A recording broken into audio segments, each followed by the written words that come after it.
Good evening and welcome back to our weekly question and answer series for Anash.org. Question: when should a woman daven mincha on Friday Erev Shabbos? If she davens after candle lighting, then how does she daven a Shemona Esra of Chol after lighting the candles? Should she daven before candle lighting or after?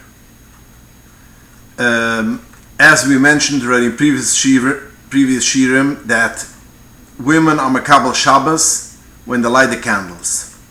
So as you just stated, if she is makabel Shabbos, it's Shabbos already, and she cannot daven a Shemona Esra shel Chol, a weekly Shemona Esra, because that's only for the weekdays. That's not for Shabbos. Shabbos we do not say Shemona Esra as the weekdays because we are not permitted to ask our tzeruchim, our needs on Shabbos. So therefore we don't say this Shemona Esra on Shabbos. So once she lights the candles, it's Shabbos already, and she cannot daven anymore the weekday Shemona Esra. So therefore, women should daven Shemona Esra mincha before candle lighting Erev Shabbos. If she forgot, and after lighting the candles and making the bracha, she realized she didn't daven mincha, she cannot daven mincha anymore, and it goes all the halachas like a lady which did forget to daven a tefillah. Some poskim say she does a tefillas neduva, a tashlimim. That means the next davening, when she's davening, she's going to daven two Shemona Esras, the first for whatever she needs to daven, and the second Shemona Esra is tashlimim. That means she is making up the davening which she missed out. Other poskim say that a woman did not do tefillas tashlimim. So whichever way you paskin by other things, during the weekday, if you got to daven Shemona Esra of mincha, you should do also Friday night. But you cannot daven mincha anymore.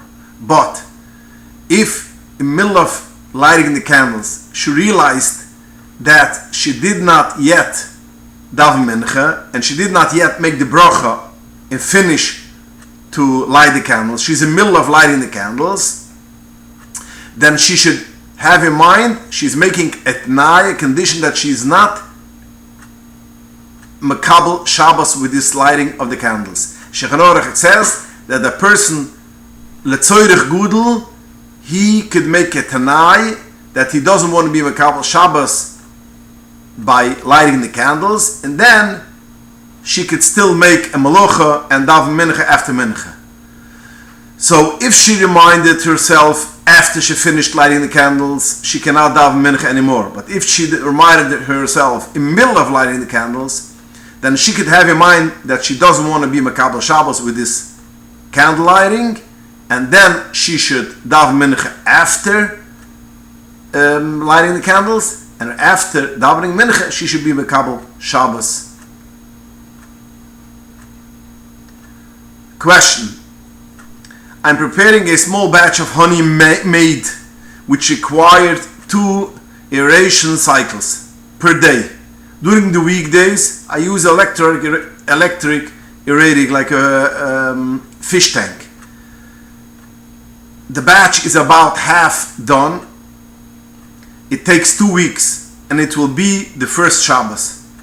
Am I able to manually aerate the solution by pouring it into another container on Shabbos, or is it forbidden since the drink won't be ready this Shabbos? The answer to this is like this. It depends if this is, you could drink it already. That means if it's ruah l'shtia already or not. If it's not ruah l'shtia, you can't drink it anymore yet, then it's miktzah. Because any food which you cannot eat on Shabbos becomes miktzah. So if this is a drink which you cannot drink it on Shabbos because it's not yet done, so therefore it's miktzah and you cannot even touch it. If it is drinkable, b'shas adchak, aledai adchak, that means most people will not drink it, but if you push yourself, you will be able to drink it. So then it's not muktzah, and you could be metaltal it, but you still cannot aerate this drink in order it should be good when it finishes after 2 weeks, because there's a halacha Shulchan Aruch that you cannot make anything which is achana mishabas lechoil. And since you are doing something now, even a minute thing, but you're doing something for the weekdays because it won't be ready for Shabbos, so that's called hachana mishabas lechol. Now the Alt Mogen Navri brings down a Simon Shichuf Aleph Sif Kuten Zayin, and also the Alter Rebbe in the same Simon Sivov, that a person has meat. Meat you have to soak and salt within 3 days from you slaughtered the animal or the chicken. So after Shechita, 3 days you could salt it. If you didn't soak it and salt it within 3 days, you cannot salt it anymore to use it for a pot, for cooking. You could use it for broiling, but not cooking it.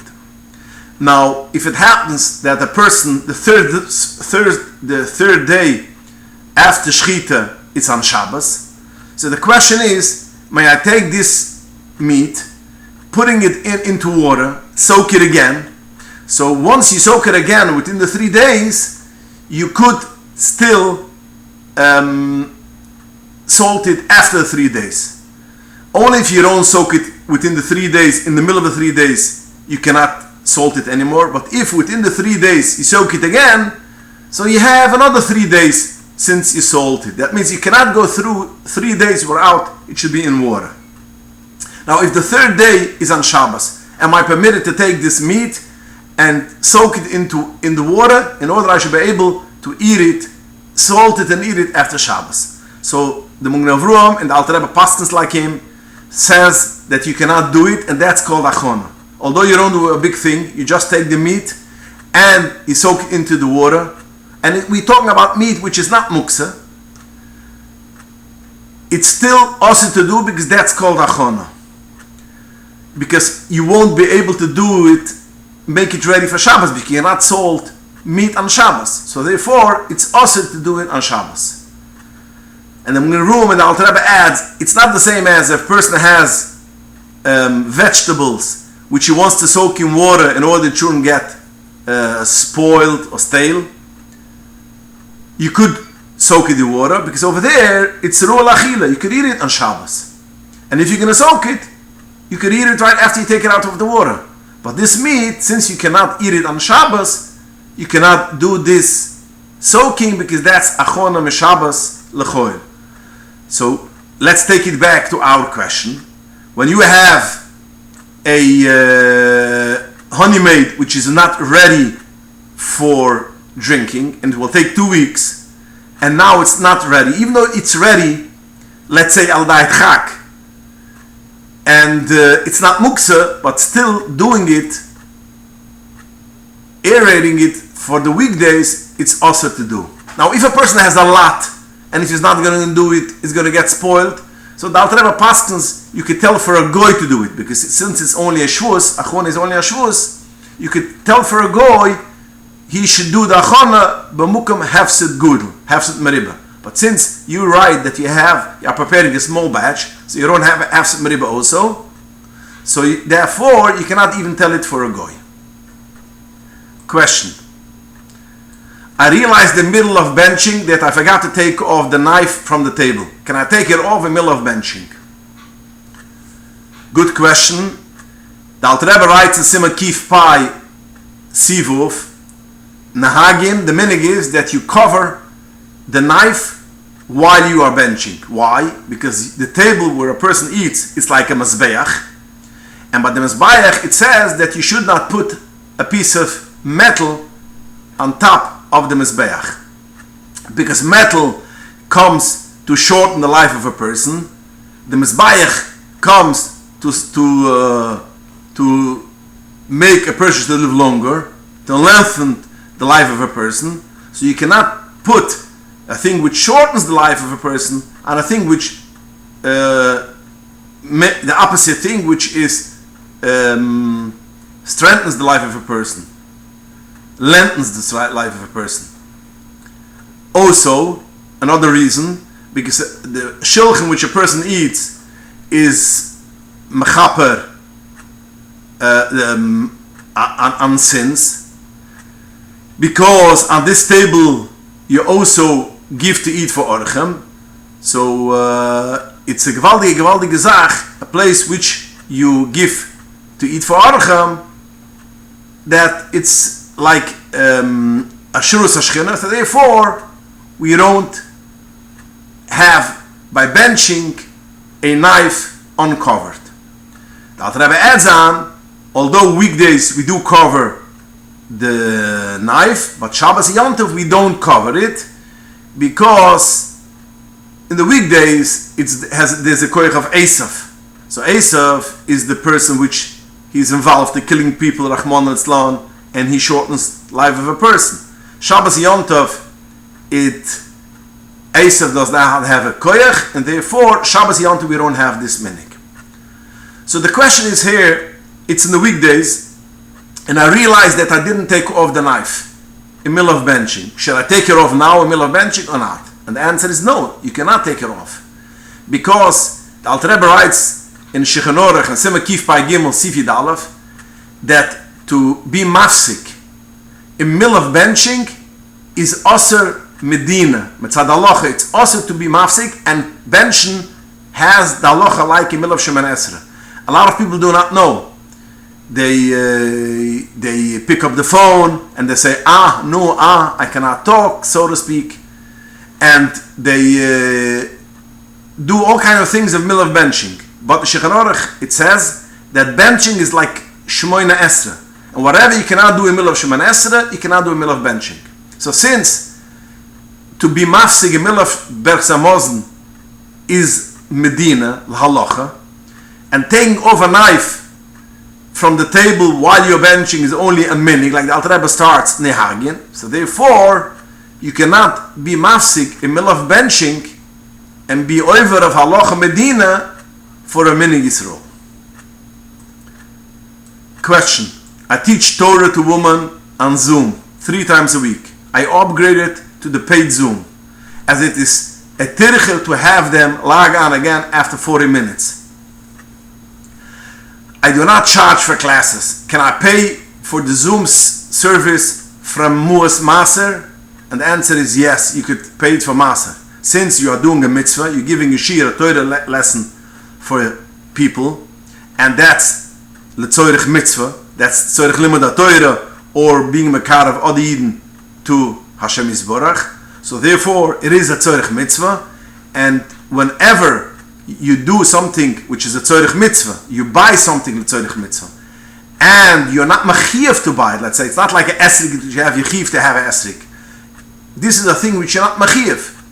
You're doing it on your own free will. You are permitted to pay with mus maser. Question: am I allowed to get a ride from shul on Motzei Shabbos from someone that drove to shul on Shabbos? Now, in Shulchan Aruch, the Alter Rebbe writes in Simon Shin Yid Ches that a person cooks on Shabbos, or he does other malachas on Shabbos, but maizit, if you do it willingly, he cannot use it, have a noah forever. That means he cooked a pot of food, he cannot eat it even after Shabbos.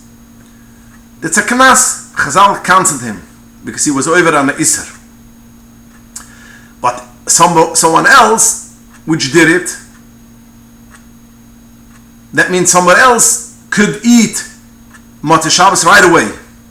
That means when it comes to Motzei Shabbos, a person which you didn't cook it for them, he could eat it right away Motzei Shabbos. Now, although we know when a goy does something for you, you cannot eat it as long as it takes to do it on Shabbos. For instance, if a goy did for you a malacha, he cooked for you, and it takes, let's say, an hour to cook that pot of meat, Motzei Shabbos, you cannot eat this food only after an hour after Motzei Shabbos, because Chazal didn't want that you should have hanoah.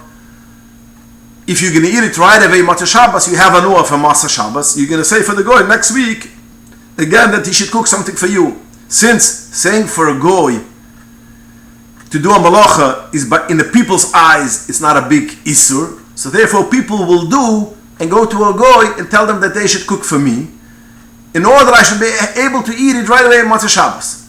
That's when a goy cooks it.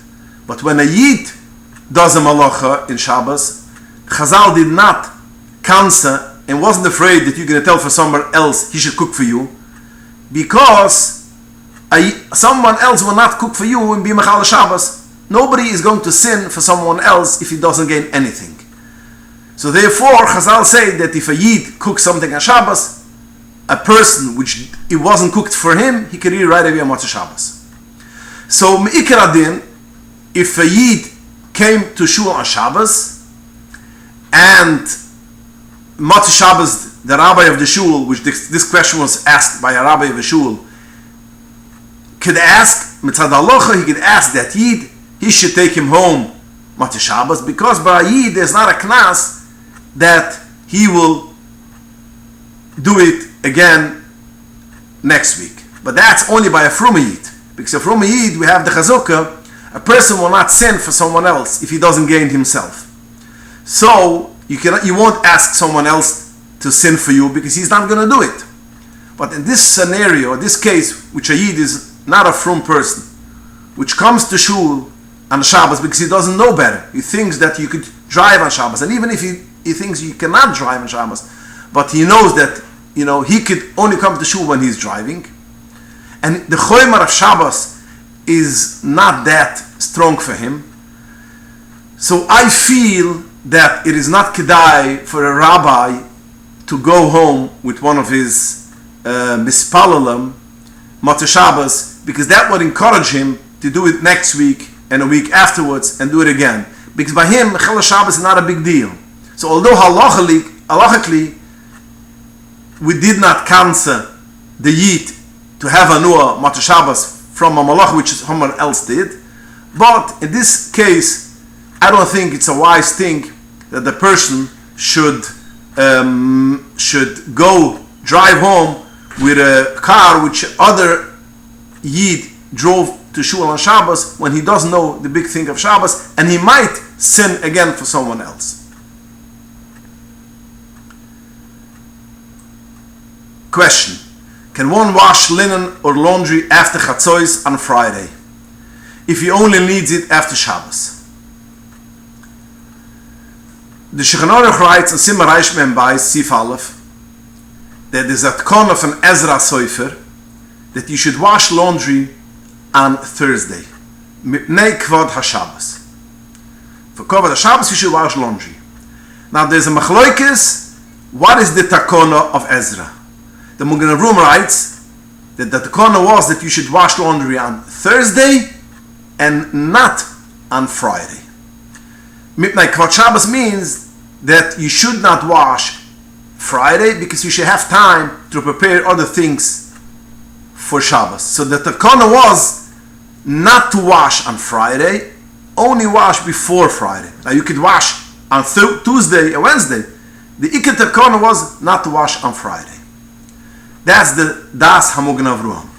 The Eliyah Rabbah, Sifkut and Tes, disagrees with the Magen Avraham, and he says that the takana was that you should wash laundry l'kovot Shabbos. Not that you should not wash on Friday. You should wash mipnei kvod Shabbos. You should wash laundry, and the reason why he made it should be on Thursday because technically Friday a person is busy to prepare food for Shabbos. So therefore he said that you should do it on Thursday. But if a person wants and he has time to do it on Friday, he can do it on Friday too.